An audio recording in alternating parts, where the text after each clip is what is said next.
I'm starting YouTube. I'll be on YouTube. YouTube. Hello, YouTube. Starting Are you there? YouTube right now.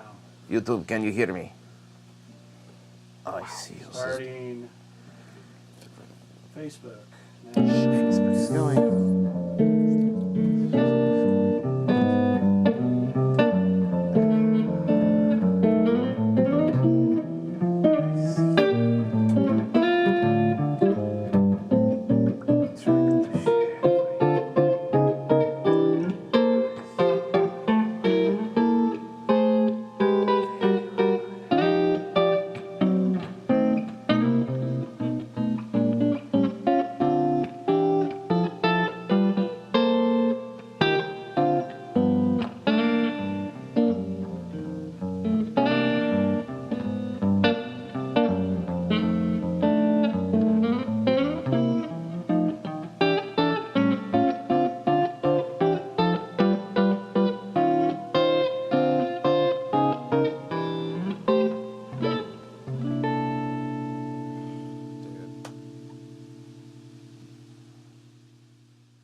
Hello, how everybody doing today? It's Thursday, and we are so happy to have you. I think you know what that means. Yes, well, good evening. Wayne, what do you got to say? Show a jazz lick real quick. Okay, let's do a quick walking thing.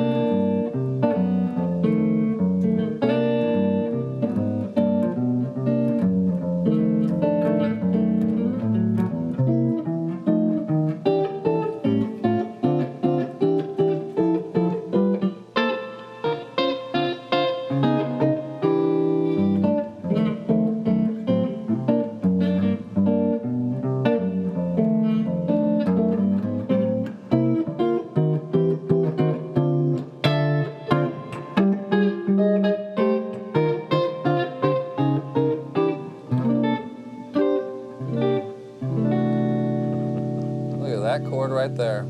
Flat them fives. That was awesome. So, let's bring you a few beats and watch this. I was just wondering what we're going to do right here.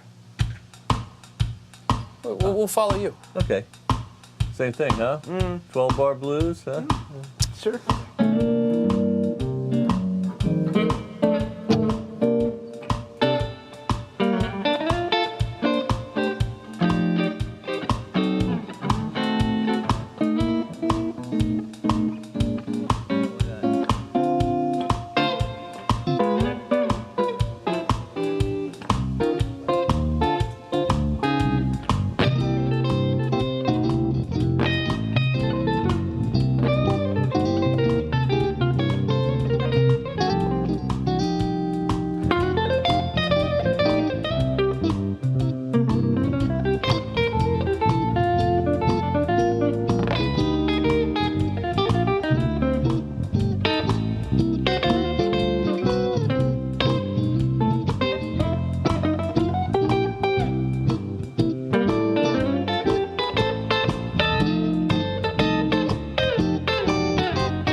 warm-up? A good warm-up, yeah. That was nice. I got a little owie on my thumb.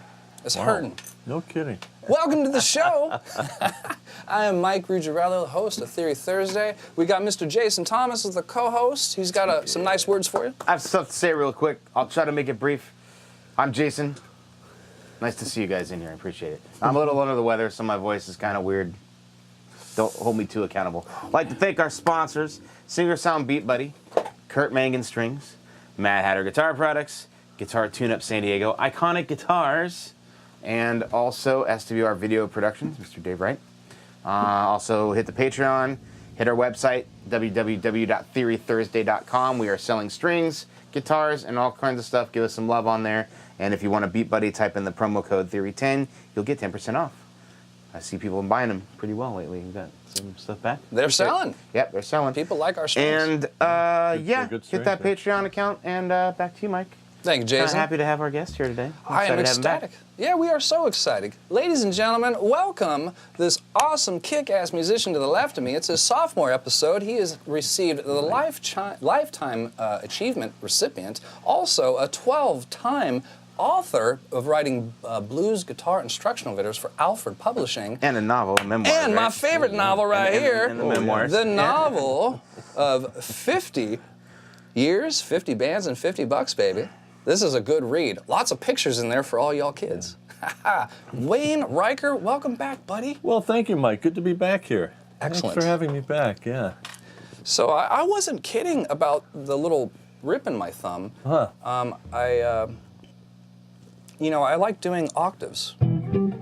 So I had to twist my thumb a certain way just to make that happen. So Sure. anyhow, I won't be distributing any of those octave licks tonight because of my owie. Oh, yeah. I'm trying to think what might be a good remedy for that. I always, let's say, I pinch the octaves sometimes with the thumb and index, and then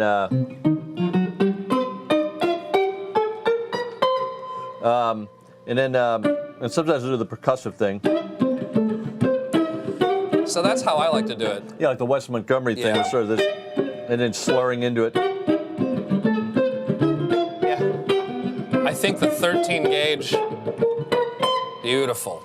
One of Yeah. those strings caught right in there, man, and just. I gotcha. And I also do, as you may have heard, the kind of George Benson. Wait a minute, hang on. Got a G. Great looking guitar there. I think we are. So there's the octave and fourths, and that's a kind of George Benson thing. Or I can do the octaves and thirds, like if I'm doing like a melodic thing. So there's the third. So let's say I'm in C. Then for the fourths, I'll go into the blues scale. Wow. And then combine it. So I'm doing this kind of thumb. Now, some of the rock players, like Alvin Lee, 10 years after in the 60s, they would do these like horizontal octaves where they would strum it with the pick, right?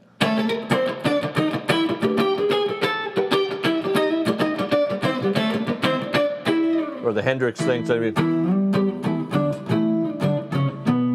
and you do the low ones here. So the rock people tend to go horizontally, where the jazz ones are generally kind of sometimes with the pick. And you get that percussive sound. But if I do the interval thing in between, I always do the thumb and index pinch. So a lot of ways to go around it. You seem pretty fluent in all four of those ways. I guess when you're as good as you, depending on what you're playing, you're like, I'll do it like this. Depending on what I'm playing, exactly. Like if you're doing some pop gig or something, you know, like a.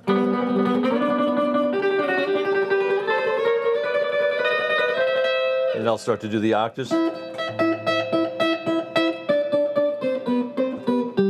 It's that real square kind of pop stuff. I'll use the third thing. But then if you're doing something real funky or up, I'll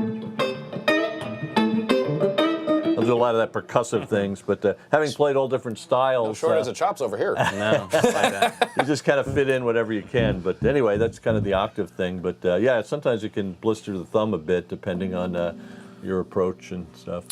Yeah, I mean, next to this. Yeah, look at that. I Wow. burnt 2 fingers last night making man. dinner. Now I got this rip in my thumb. That was the trifecta. I was like, no more finger accidents, ladies and gentlemen. I got shows to play. I man. got to play guitar with Wayne Riker. Man. That's always why like playing bass always comes in handy because my fingers are so calloused. Yeah. So when I'm playing guitar, it's no big Right. deal. So I like to play my fingers on the guitar as well, getting those Yeah, sure. octave. Yeah, sure. Yeah, the cool stuff. Yeah. Yeah. Love it. Let's talk about this Gibson guitar. Yeah, yeah. This is a Howard Roberts Fusion. Yeah, Howard Roberts Fusion model. This is a 2000 model. The story behind it is, I went to Guitar Institute of Technology in 1979, one of the first, now it's called MI, Musicians Institute, but back then it was called GIT. I was in one of the first classes, and Howard Roberts wrote the curriculum for it. Oh, wow. And, it was a great staff. We had Tommy Tedesco and Les Wise, Ron Eshte, Joe DiOrio, Pat Martino. Scott Henderson. He was actually a class behind me. Wow. You want a good Scott Henderson story? Okay.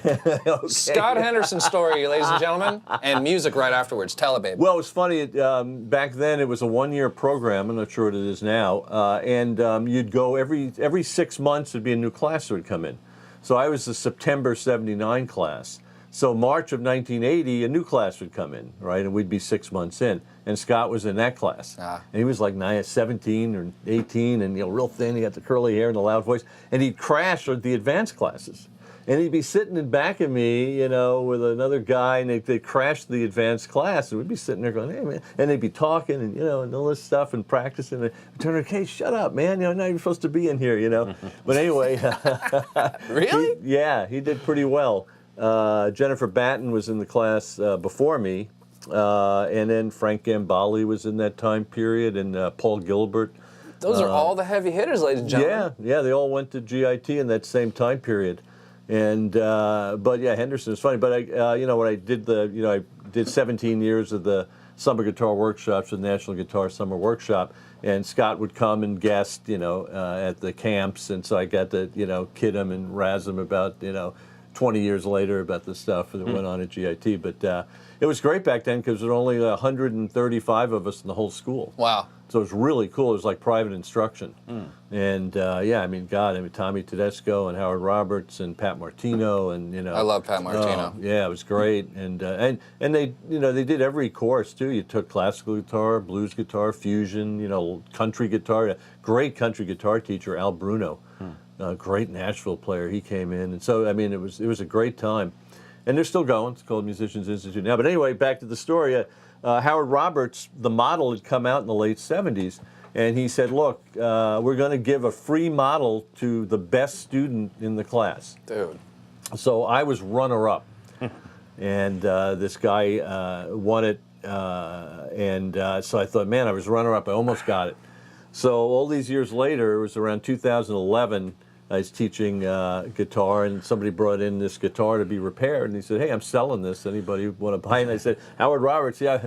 So I finally got a Howard Roberts model, 35 years after the fact. I wonder if it's the same one. Yeah, you never know. You never know. You never know.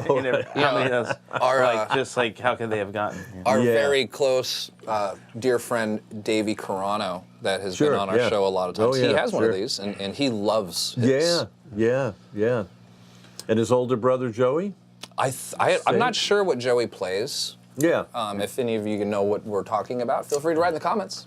Yeah, older brother Joey. I remember him when I was teaching I taught in North Park for 30 years down on Ray Street, a place called the New Expression. Okay. And I had a couple of brothers that used to come in for lessons, Chris and Eric Bachman.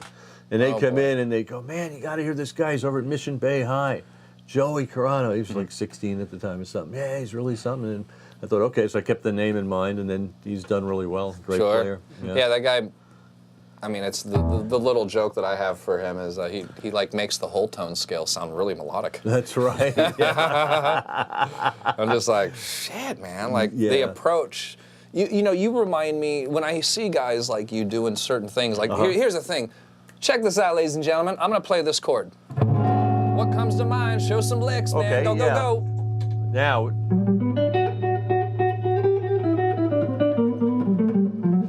And then So when you play an A13, I think G major 7 arpeggio. Play it again. Well, I went major here. Should I go regular? There's my. No, play an A dominant 13. Okay. So you play an A dominant 13, I play G major stuff. And why is that? I can play triad, so. But I'll play mainly the G major 7 arpeggio. And that's a whole kind of jazzy. That's called arpeggio superimposition. So in other words, when you play an A13, what are the notes of that? You have A, C sharp, E, right? Right. G, Okay. B, right? So in other words, the top part of the A13, see the F sharp in there? So if you play the G major 7, so you have the 13, the flat 7, the 9, the 11. So you have all those pretty upper, what are called the upper extension tones. I see. So if I'm doing like a blues in A, any style really.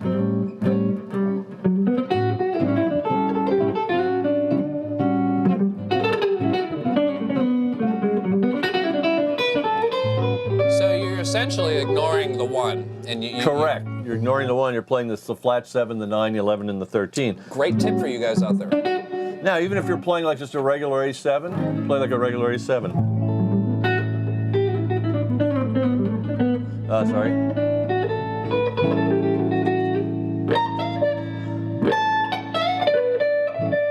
So I can still play. Gives me that fusion sound. So even if you don't play the 13, I can still get all those fusion sounds with the major 7.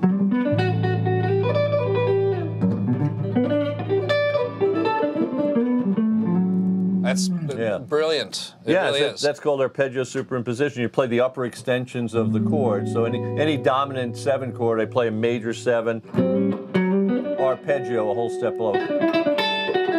Whole step below. Right, exactly. Yeah, and that could be a funk groove. You could be giving me like a, say you're doing like, let's do E funk, right? Get a beat going.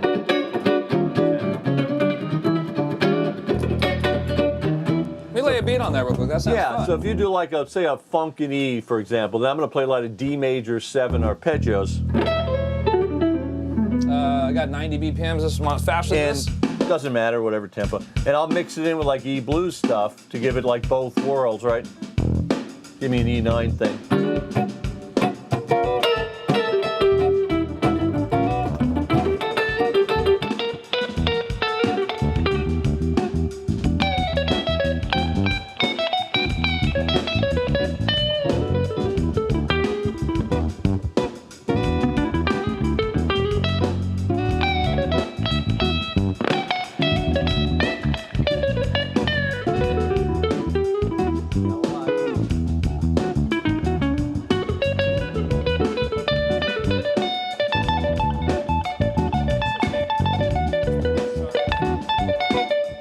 Playing all D major 7, I just.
having a lot of fun right there. That was a good group, man. Yeah. Yeah, well, you were doing some great things, and that Yeah. was all about taking one chord, an E9. And what are the notes in that E9 chord? Because we want to talk about your approach. Right, so if you take the top part of the E9, you've got the E, G sharp, A, right? So you have A, D, and F sharp, right? Right, the B, D, and F sharp. So you have B, D, so there's the D and F sharp on top of the E, which is D, right? Okay. Ah. So there's why you can use the D major 7 arpeggio. See the D chord inside the E9, so it's superimposed. You have the D and the F sharp, and you can even add the 11th. There's the A Love note. the 11th.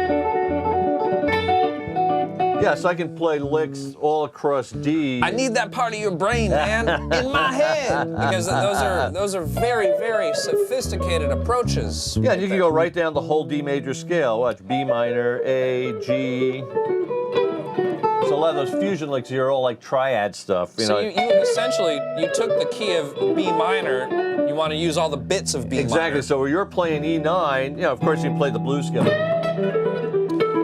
That's too Tom, Dick, and Harry for Right, exactly. Two garden variety, right? But although sometimes, you know, if that's the groove, just stay in it, Sure. right? Yeah. Ooh, did I hear a little Joe Walsh right there? Oh, that's the Hendrix thing. You know, the Band of Gypsies where he bends the string, and then as you bend it, you pull the other note down to get the space out. That's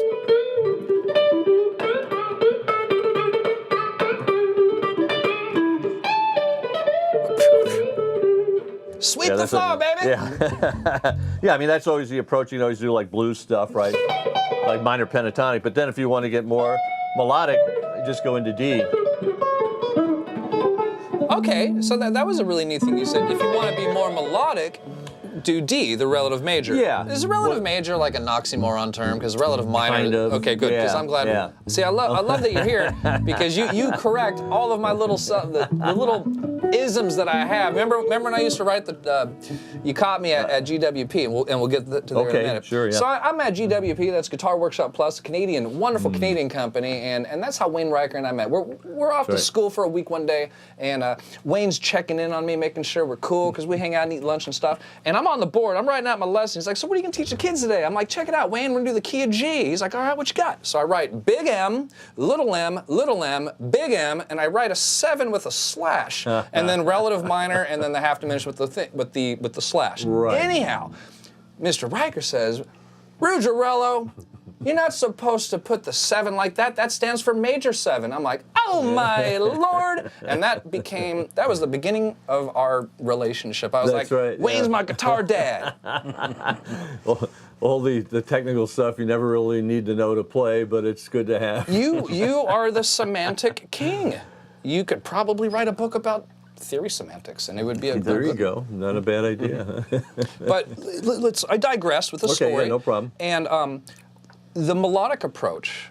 Yeah. And then I said, okay, that's a neat thing because D and B minor are related. When we're in the key of D, Right. we'll say we're the relative minor. And you said something interesting. When I want to be melodic, we go D. And what's Right. up with that? Well, if you're playing it, let's say E7 or E blues or something, and I play, just pretend like you're playing in B blues.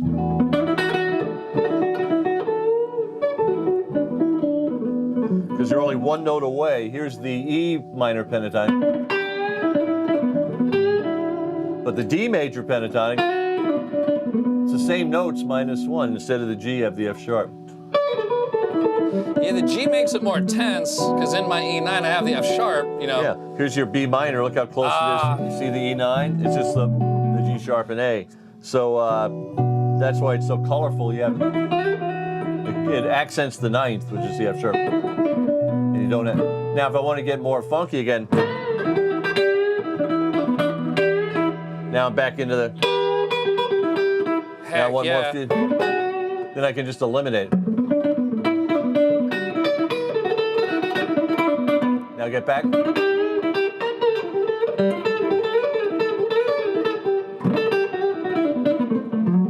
Now I'm back into the D.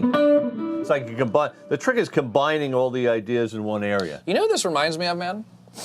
Because there's such a formology to this. It's like I wouldn't say calculus, but you remember in algebra? Yeah. Yeah. There's like 8 steps. That's right. To get to the answer. That's right. And I actually was pretty good at algebra, and you can't get to the answer without obviously the 3rd step, the 6th step, and the answer is what we're talking about on guitar right now. So it's very, very important to understand the steps, the formulas. Yeah, it's all formula. Like if you play a certain chord or pattern, generally I'm not playing a scale or an idea that's the tonic. That's sort of the trick if you want to step into a colorful mode. Pass, yeah. Yeah, you can always play, like if you play E, right? Okay, I'm going to play just straight.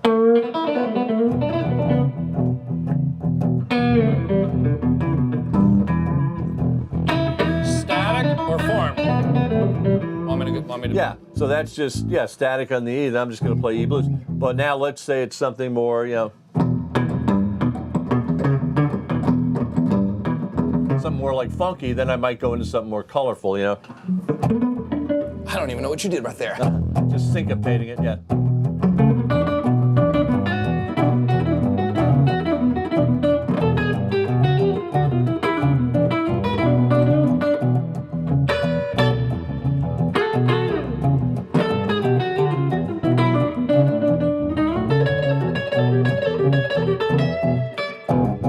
Wow, weird time.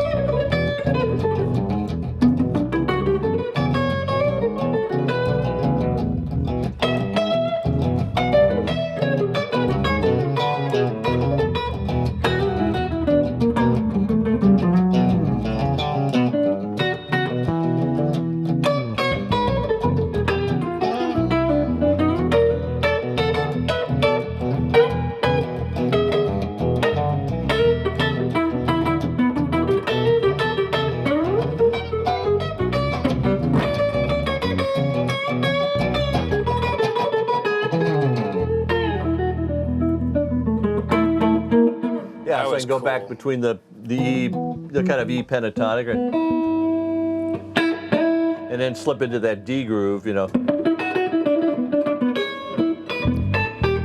other thing you do a lot of is the string jumping. Fun. Yeah, last time you were here, that's very musical. Yeah, it's very.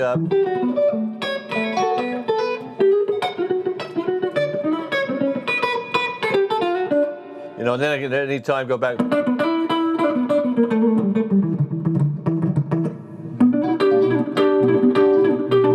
I want to get melodic. Nice. And then the other thing too is bending some of those things. Don't have to be all fusion of your jazz.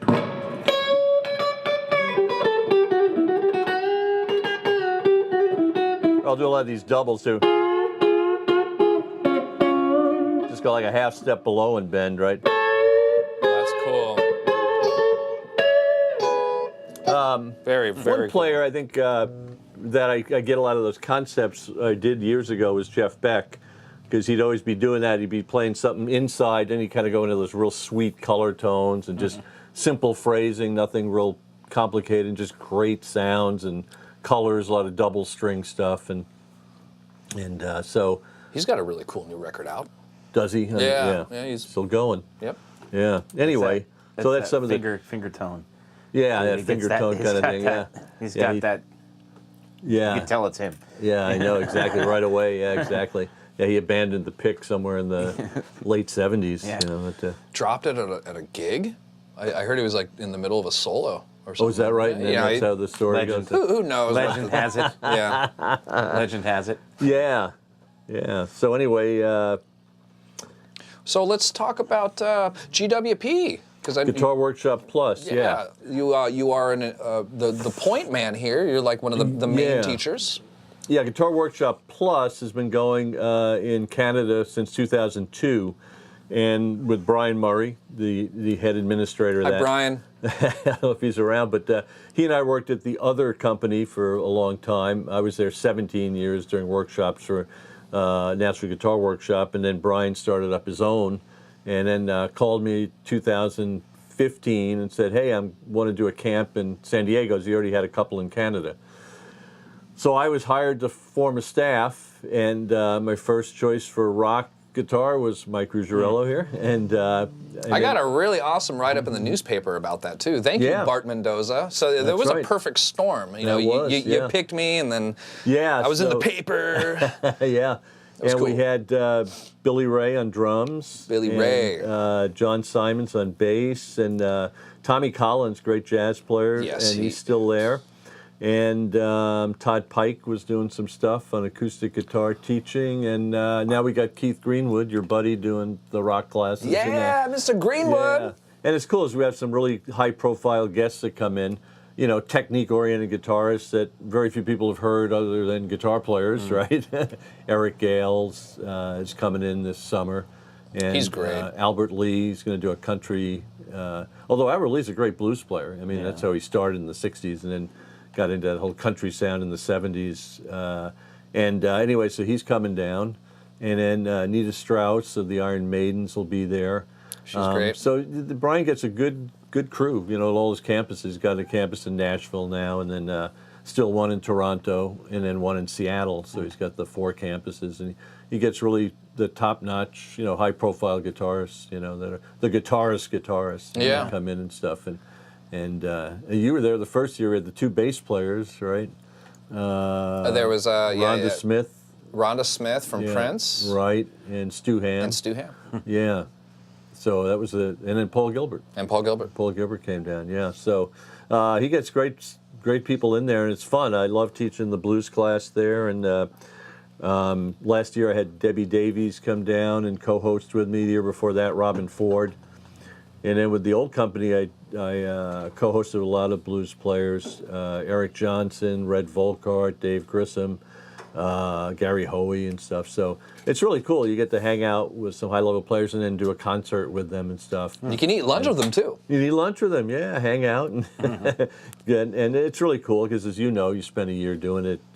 It's a great hang with, you know, your peers. And then the students are great, and they just love attending. And the students are, as you know, generally pretty much a lot of baby boomers and a lot of teenagers.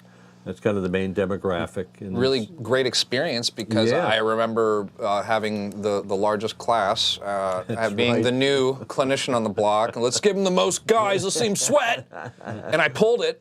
But I remember all week, job. man, thank you. Yeah. I remember working with my class, getting them ready for Thursday nights, big, extravagant, what was it called? Ensemble it's night. the ensemble night. And your class was great. You had a great class. I think they made really me sing, man, didn't That's right, get out front of that. That was great. But no, excellent experience. I'm very fond of that company. Can I see one of the brochures? I think you brought a brochure. Yeah, here it is here, Guitar Workshop Plus. So yeah, guys, this is what it looks like. We have these going around. These are around San Diego, and if you know Wayne is distributing these throughout San Diego. It is a nominal fee to participate, but it is completely worth it. Yep. It's going to be at Point Loma Nazarene University, and it's advertised in all the guitar magazines, you know, Guitar Player magazine, and all of them advertise it, and you get people from all over the world come down. You know, it's usually about 50, 60 students a session, and we were at Cal State San Marcos the first 3 years, but now we've moved to Point Loma Nazarene. So I really like how he turned it into a magazine. He shows you who is the past alumni and who's coming on board. You also get to see these lovely products and sponsors. It's a lot like Theory Thursday, but a whole week long. That's right. Yeah, real similar. You get to try products. You get to hang out with Wayne. You get to eat lunch with these people. You get, I keep saying eating lunch, but the truth is that it's a very healthy, dense experience. Yeah. If you love guitar, you gotta go to one of these things, man. Yeah, it's fun. It's great. Yeah, it's a blast. I love doing it. Yeah. Yeah, I can tell, man. You're there every week, very consistent, and I think we need to get the 3 of us to go at least visit. Sure. And you know, if it's okay with Brian, maybe we can come down and eat lunch with you guys. Sure. Yeah, it'd be great. Yeah. Yeah. So I'm gonna launch another groove here. You feeling you wanna show the crowd this nice this easy swing Oh yeah, Groove? this is called the 12-bar blues with alternate changes. And these are just moving chord changes you can do in a blues song. You have to make sure everyone's on the same page with the chord changes, so you chart it out. Nothing worse than somebody hitting a different substitute chord or alternate chord.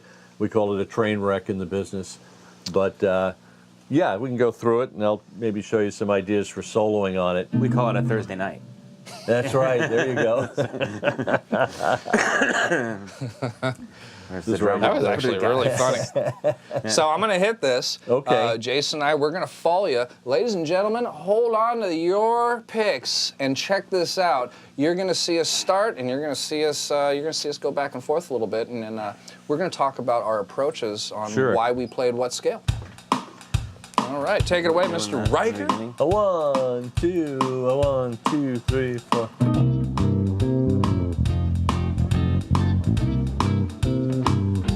Got it.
just doesn't work without chords. Yeah.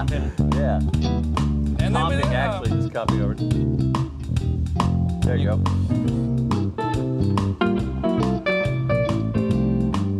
Diminished. Wow, look at that. I love how you're always just on the D. Watch this, everybody.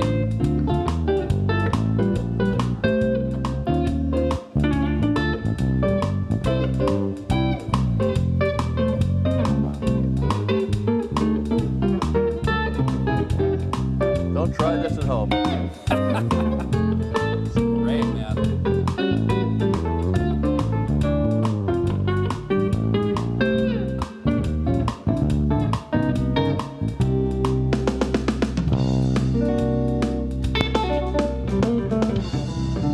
Nice.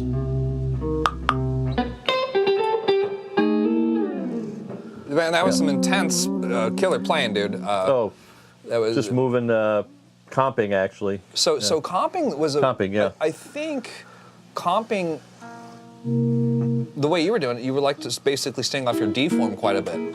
Is that a nice way to just stay out of the piano player way, or like you? Well, yeah, great question. What you do in those cases is with a keyboard player, and you're doing sort of something syncopated like that. Whether it could be funk, it could be jazz, it could be something that's Latin, right? You nod at each other and say, "Hey, look, you're the straight guy on this chorus. I'm doing the comping," which is it. And so you always work it out. You don't want two people comping at the same time. And keyboard players, so you just rehearse it like anything else. Every other time I'll comp, and then so if I'm the straight guy, I'm just doing the. But now if I comp the second time around, then I'm just doing the quick little jabs.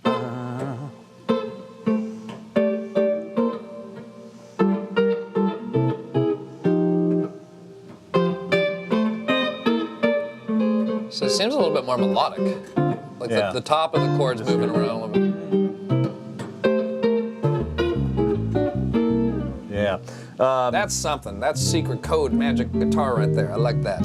Now, if there's no bass player, then I'm free to just, I can play my own bass lines through the progression, right?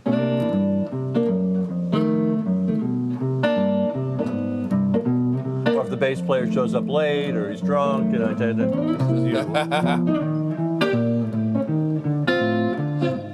Mr. Wayne Riker, ladies and gentlemen. I was kind of getting there. You can A almost lot of want it's to just three-note chording. There's no barring. You're just doing. Can you do that one more time? Yeah. No, do that one more time. Okay. Literally. All right. Let's see. So we got, hey, Mr. Wayne Riker, 50 years, 50 bands, 50 bucks, yeah. And when that bass player is out of his mind, yeah. That's all I wanted. Woo, baby. Yeah. A little foolery. Man, his chops have chops, Jason. The chops of the chops. I'm having fun. You having fun? I'm having a great It's time. This is good. great. Yeah. Good, Good man. to see you. Yeah. You know this book. I keep checking this book out. Yeah, that's I'm gonna. that's my journey there. 50 years, 50 bands, 50 bucks. That's the total, right? That's $50 over the total 50. Yeah, I rarely have made over 50 bucks, and now I'm starting to see people are making a little more. Yeah. Hey, it's a wow. Okay. This is cool, man. I'm gonna read this tonight. Oh, And, good. Good. Yeah. It starts 1967. I started out. I grew up in New York City, so my first gigs are in Greenwich Village in '67, and just went from there. I did the whole Jersey Shore dive bar scene in the early '70s, and then Midwest for 7 years, and then 38 years out here now, I think. The Xenomaniacs. The Xenomaniacs, yeah. That was Cafe Bazaar on Bleecker Street or 3rd Street down in the Village. And Holy crap! Yeah. Look at that Les Paul. yeah, that's a 1968 Black Beauty Les Paul, which would be worth a lot now. Yeah. But unfortunately, it fell out of the back of my truck in 1978 driving cross country somewhere on I-70 near St. Louis. I had left my camper shell open, and then the only thing that fell out was the Black Beauty. I wish the clothes had fallen out or something else. And so, if anyone owns it, they've got a good thing there. I think I bought it for $365. It's probably worth like $20,000 now. Something like that. Yeah. The Black Beauty, yeah. But, So, honestly, great stuff. I'm just sort of moving around from segment to topic, from segment Sure. to topic to topic to segment. Here's what I'd like to do next, man. Right when you came in here, I say, hey, I took a little jazz lesson, which I don't do that often. I did that whole walking bass line thing, and you just displayed some exemplary. Thank you. Thank you, Mr. Thomas, my vernacular coach over here. There you go. He, among many things. Yeah. Actually, you should see us in the studio. He's like literally telling me what to play. Oh, there you go. I'm just telling you what not to play. Well, he's telling me what not to play. So I'm going to go ahead and show you guys. This is the beginning of our guitar lesson. Grab those guitars. Oh, okay. Wayne Riker is going to take over, but I'm going to set the playing field for us. And what I learned, and we're going to get you to just elaborate on Okay. this. This is basically, I'm going to show you 4 chords. All right. I did the C major 7, an A minor 7, a D minor 9, and then a G13. Right, So what right. I learned was that you can do this 2 different ways, ladies and gentlemen. We can start flat, and that would be grab the B, and then, maybe if you want to throw a little swing on it. Oh, for the bass walk, right? Yeah. And then if you did that to the A minor 7, we would go G sharp in, That's right, exactly, yeah. and then we would grip C sharp into our D9. Correct, right, yeah. So, right, and then yeah. all here. But That's then, the whole theory to it entirely. You just go a half step above, half step below. Most bass players cringe, though. They go, "Oh man, that's kind of cheating," But I love the cheating. do you? Right? This half step, yeah. Yeah. So that's the idea. So I just go either So a you half. went sharp on the back. Yeah, I can go either way. It works. Both are fine. You just go a half step above or below. Yeah. So. Yeah, I'm using pick and then brush with the fingers, or you Yes. can use all fingers. If I you like want that to. as well. Yeah, or even all pick. You can do all pick too. But the fingers are nice because, like I did with the octaves, right? Gives you that soft feel. Yeah. The other trick too is dynamic. I mean, all music should be dynamic, whatever style it is. Loud, soft, right?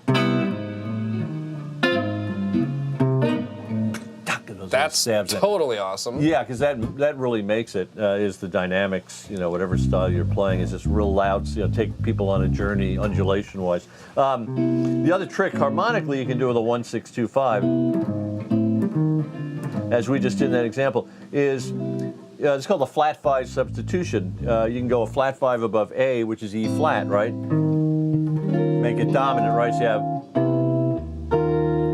then go to the D minor 9. And then a flat 5 above G is D flat. Is this always a tritone thing? Yeah, it's a tritone thing. So you have, Holy and then back. smokes. Then the 1 chord you can replace with the 3 chords. So I'll take an E minor 11. Watch this.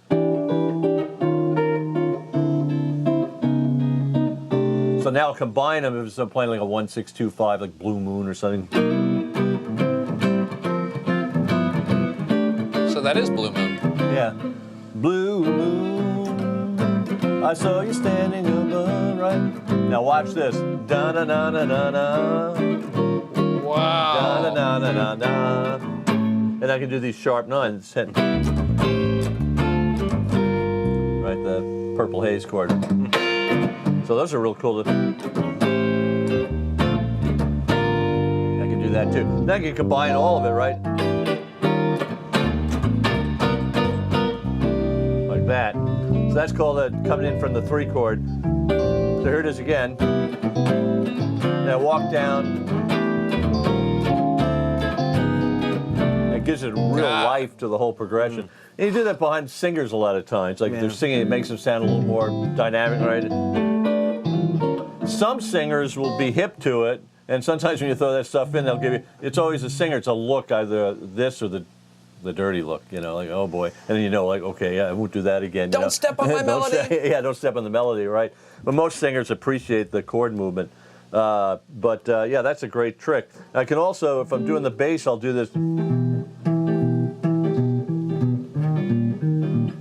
That's one of your tricks. I'll just do the 4th and 5th back and forth. Yeah. And same with Latin, like a. That's one. That's my gig right there. Now I'm watching Jason Thomas play guitar. So see, I'm doing the picking fingers, just like you're finger picking. Yeah, I love that sound. What do you call that? You call it hybrid picking? Yeah, hybrid picking, and you know, to get that kind of Latin thing. But I do it for the say, hey, samba. Okay, samba, I got it. Bolero. Okay. Tango, okay. I just do it for anything Latin, whatever they call out Latin. And people, hey, great, I mean, they're distinguishable beats that are different, but you can, you tap dance and, get by whatever. So I have that one Latin lick. But you use it in any style where you do there's the pick and finger thing, right? To get that certain effect. But if I'm doing the walking bass, it just goes. God, I love how you go. Hear the loud and soft? Really wakes the reverb up too. It's like Yeah, we call them stabs. Yeah. You do those stabs things. sensation. Same in anything like funk, right?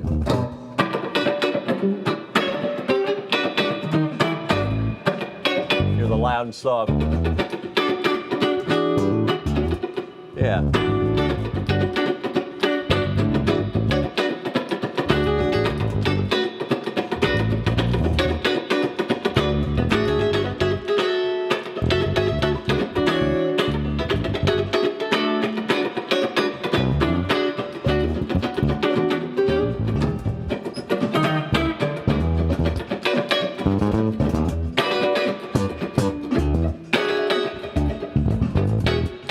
Hey, Dave.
Very nice. It was like static, but it moved around, and it was static and it moved around.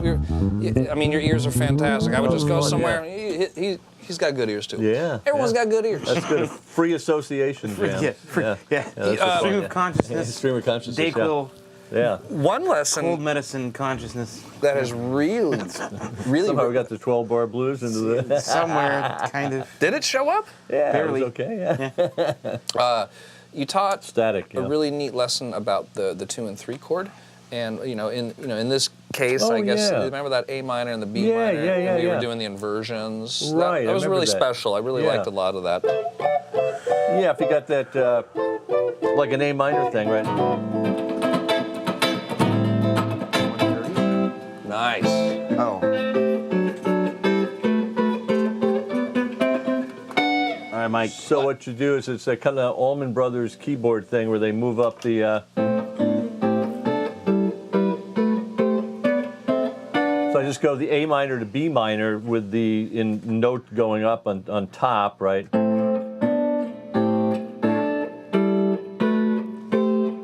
So I'm going A minor, then B minor, A minor, B minor, right? Then see how the note's going higher each time with a different inversion. That's something. And that way it puts more interest in. So you do like an A minor thing. That's what will. Very Steve Howe. Yes. Now that's- Those progressive Yeah. grooves. Yeah, it's it's called a 2-3 lick. You're taking off the 2 chord, moving it up. Because the scale, what scale are you in? Dorian, or what? G major, right? Well, G major. So G major. So what you're doing is you just. I see. I think in whatever the major scale is. So if I'm playing A minor to B minor, I'm just thinking old G major. It's going to sound A Dorian just by the virtue of it being minor. So then I just move the chords.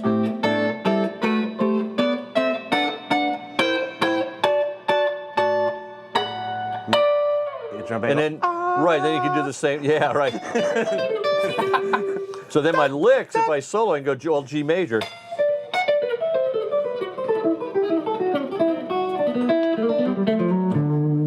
That gets that modern kind of fusion sound.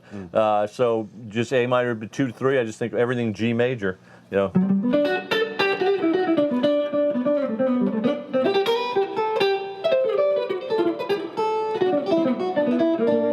It's beautiful, Wayne.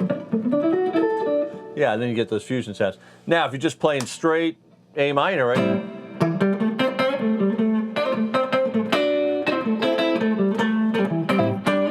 Right, then you just play straight A minor pentatonic. So it depends. Always play in context. That's the main thing. So if you're in a groove thing where, hey, just play simple, play in context. Yeah, then you. Right, just play straight. Whatever you're doing. But if you have some freedom, and you're playing with some hip players or whatever, then you can put the colors in by just playing G major licks all over the board, and then play the whole G major scale in triads. That's a trick I like to do. And then a lot of leaping, like jumping the strings in or out. Yeah, that's. That kind of thing, where you're not playing string to string, just jumping in fourths and fifth intervals, right? Yeah. Or I'll do that 10th thing where I jump in.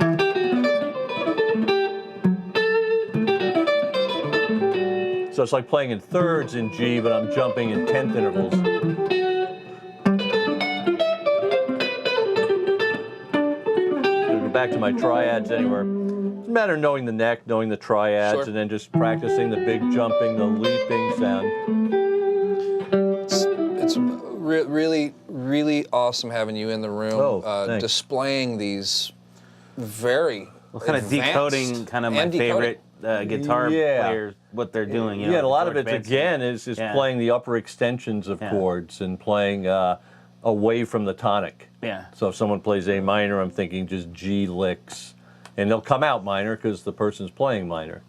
So they come out A Dorian sounding, but I'm just thinking G major. Yeah.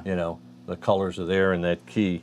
I think we're gonna do our last jam based on this. Yeah. And, Okay. Because we're at the tail end of this wonderful episode. Yep. Mr. Yeah. Wayne Riker here. Oh, thanks, guys. Episode 59, sophomore. What, 59? We're, Episode we're 59. yeah. That's amazing. So I've been to 2 out of the 59. Yeah. Yeah. Can you name everybody else that's been here? The other Pretty much. 57? Yeah, pretty much. I've seen most of them. You've had some Yeah. really great people in here. It's really I'm pretty cool. sure I can name everybody Yeah. so far. Yeah. You know, the other thing, too, in I bet you could. Yeah. The other That's thing, too, in what's your general job. is, hey, you learn from everybody. Oh, yeah. I mean, everybody has something to learn. You know, I always look and go, wow, how are they doing that? No matter what level or style they're at, there's always something to learn from somebody, you know. Yeah, there's something. Nobody's better than anybody else, you know. There's degrees. Yeah, that's it. Degrees of abilities. Yeah. And that's Yeah. pretty much where you're at. And talent levels. Yeah. Degrees of ability, talent levels. Anyways, ladies and gentlemen, we're having a great time, and we're going to wrap this episode up. Jason's Yep. got a few words for you. I'm gonna but close this out.